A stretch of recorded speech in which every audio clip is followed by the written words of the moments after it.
There are thousands of med school grads across Canada who have just found out whether they've landed a spot in a residency program.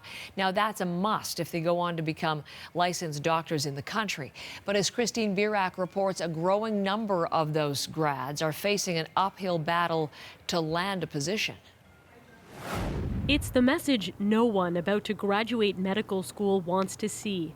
You did not match. I just froze, and I stayed under the bed covers for a while, and it's like, oh, well now what? Because I hadn't planned for that outcome. Just like that, Kelly Leanne's dream of becoming an emergency room doctor disappeared. Salpi Kellyan had hoped to become a surgeon. It just kind of felt like the floor falling out from underneath your feet kind of feeling. Matching isn't about grades. All the candidates have a medical degree.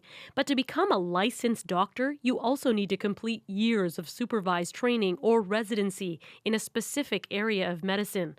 Problem is, more and more Canadian grads are not landing those residency spots, often leaving them lost and deeply in debt. Overall, I think I'm close to $150,000.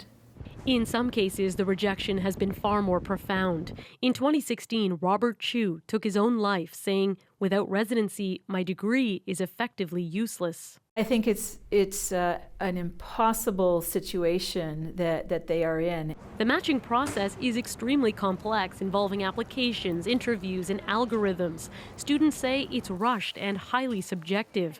But medical schools insist the deeper issue is that the ratio of students to residency spots is changing.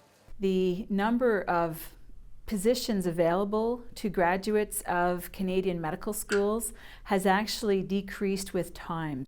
The number of residency spots is ultimately decided by provincial funding. While Canadian grads get first dibs, international students also go into that shrinking pool. But when a Canadian student doesn't end up becoming a doctor, taxpayers also lose out. Unlike lawyers and engineers, the public spends roughly $250,000 educating a med student.